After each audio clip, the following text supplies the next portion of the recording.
Assembleia de Deus Novo Viver.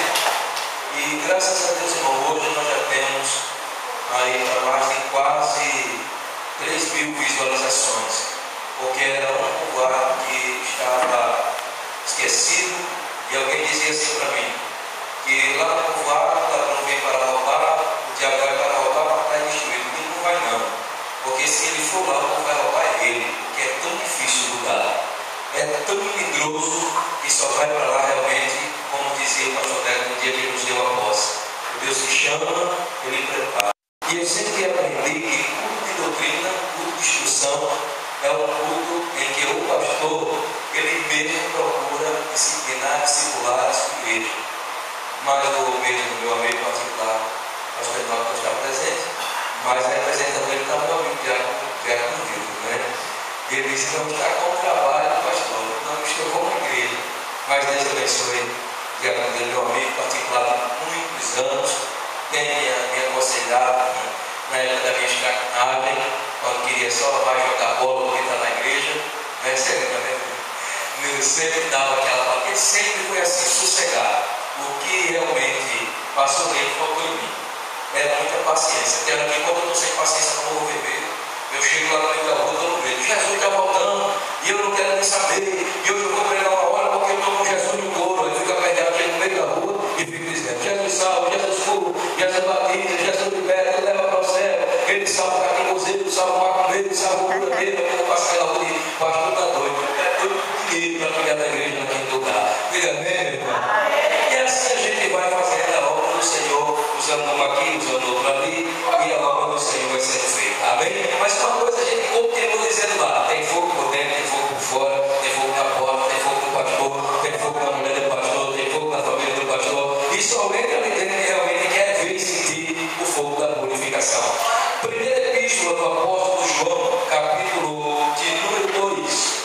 É um culto de instrução. Eu quero muito respeitar essa ordem, trazendo para nós uma palavra contida na primeira epístola do apóstolo João, capítulo de número 2.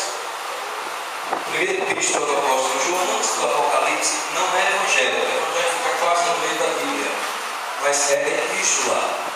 Fica ali vizinho a congregação de Judas e a congregação de João do Apocalipse.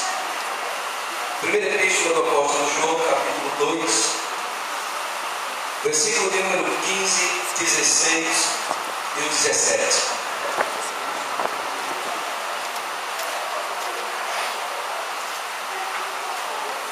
Glória a Deus.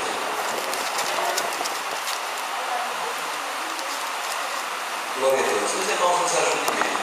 E eu digo para os irmãos, quando eu olho no pé da minha esposa, irmão, no alto do sertão todo mundo fala, para onde pode usar o Roberto vai da minha esposa dele? Eu não sei em relação à minha esposa. Se fosse perguntar só, não casava.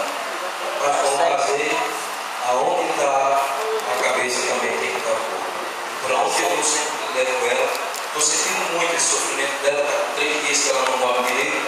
E obviamente a gente diz, não dormindo ela, não dorme eu. Mas aí quando ela fica lá sofrendo, gemendo todo o joelho, dizendo, Jesus, não aperta muito vaso, não quer limpar, Jesus, tem misericórdia. Porque você acredita quando as coisas estão boas, não uma bênção do céu, ela não é. Quando as coisas estão boas, a geladeira está farta, a fatura do cartão de crédito está paga, o limite foi lá para 2 mil, quando dá glória a Deus, dá vontade até de marchar na igreja. Ela não é. Mas quando a fatura é a palavra de Deus, não ameis o mundo, nem que no mundo. Se alguém ama o mundo, o amor do Pai não está nele. Porque tudo que há no mundo, a concupiscência, não é concupiscência, como muita gente já no ofício de linguagem já leu. Concupiscência não é concupiscência da carne, a concupiscência dos olhos e a soberba da vida não é do Pai, mas do mundo. E o mundo passa e a sua concupiscência não, concupiscência, mas aquele que faz a vontade de Deus permanece para sempre. Amém? Vou sentar, meus queridos, em nome do Senhor Jesus. Por isso que hoje é culto de doutrina. O culto de doutrina é o culto de quem está ensinando a aprender mais do que quem Não é? Alguém diz assim, a Bíblia diz que o cair é como levantar de Deus. A Bíblia não diz. Mas há uma tradução hermenêutica no livro de Provérbios que diz que o justo cairá, mas não ficará prostrado. Logo que damos a conclusão de dizer que o cair do homem levantar de Deus. E nós, no grupo de instrução, temos que realmente atentar para o detalhe. E esse foi contado no cristão como Criador, com o nosso Deus. Quem concorda, diga bem? É um grupo de doutrina, então eu sempre aprendi. Alguém chegou para mim no ano, quando eu pregava no congresso de jovem em 2002, alguém chegava para mim e dizia assim, pastor, naquela noite Jesus tinha batizado, tinha renovado, tinha salvado. Aí alguém chegou para mim no pé do culto e disse, pastor, Jesus quase me batizava com o Espírito Santo. Ixi, foi o fim que Jesus tirou. Eu senti aquele fogo subindo, por isso que você não sentiu e não foi batizado. E foi, pastor, e foi, meu filho. Foi mesmo, e ele nos olhando desbucalado. Foi, pastor, e foi, meu filho. Eu não fui batizado porque o fogo subiu, pastor, e foi, meu filho. E eu para ser batizado era o quê? Eu tenho um fogo que descer, meu filho.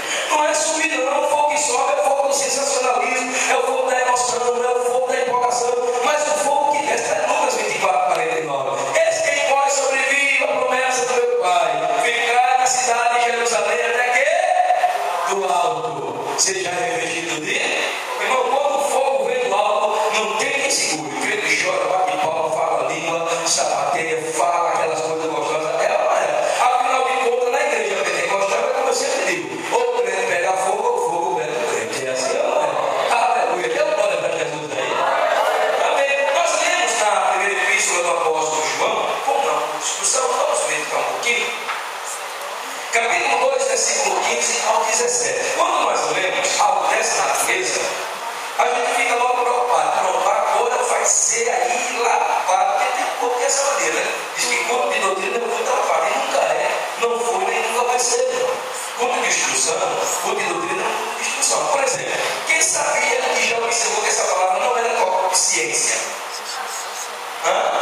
Quem já observou? O nome não é concupiscência, porque concupiscência é ciência, é desejo da carne.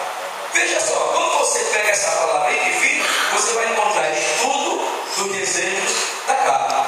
Mas a palavra concupiscência é desejo desgovernado da carne. É muito diferente, é ou não é? Então o texto aí não está dizendo concupiscência, está dizendo concupiscência. Há uma diferença entre concupiscência e concupiscência. Uma coisa é o apetite desgovernado da carne e outra coisa é você estudar os apetites desgovernados da carne. E João, na sua epístola, ele escreveu no versículo de número 15. Lê para mim, por favor. O que é que diz o versículo 15? Não ameis o mundo, nem o que no mundo há. Nem o que no mundo há. Se alguém ama o mundo, o amor vai estar nele. Duas coisas a gente destaca nesse versículo: amor e mundo. Diga comigo, amor. Diga mais alto, amor. Mundo. Duas palavras se destacam bonitinho nesse versículo de número 15. Não é que João era sentimentalista, mas é que João sabia o verdadeiro sentido, a importância e o significado da palavra amor. Aurélio, no seu dicionário, diz que amor é o quê? É o profundo sentimento de uma pessoa para com a outra. Uma pessoa não namora com alguém se não tiver amor. E o fruto desse amor que inicia no namoro vai dar sequência, chegando ao próximo passo, qual é? Noivado. Se entre o namoro e o noivado, o amor, ele esfria, o que é que vai acontecer? Vai ter casamento? Não, porque o responsável da realização do casamento é o pastor? Não, o responsável pela realização do casamento é quem? É o amor. Porque ninguém namora, noiva ou casa se não tiver amor.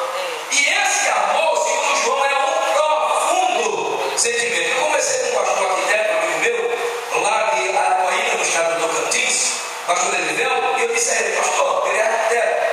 Na verdade, ele é presidente estadual do Conselho de Arquitetura. E eu disse para ele: doutor, explica uma coisa, qual é o senhor que é arquiteto, trabalha e estuda muito, conhece o que é profundidade dele, rio negro, núcleo negro, alicerce negro, tudo que venha a cair na sua teoria para dar início a uma estrutura sem que ela funcione. Para quê? O João está dizendo: não ameis o mundo, porque o amor, ele é de uma pessoa para com a outra. Esse profundo sentimento ele não pode ser compactuado com o mundo. Note que uma pessoa, quando ela está profundamente arraigada com o mundo, ela morre, mata e faz outras coisas, mas não quer largar o mundo.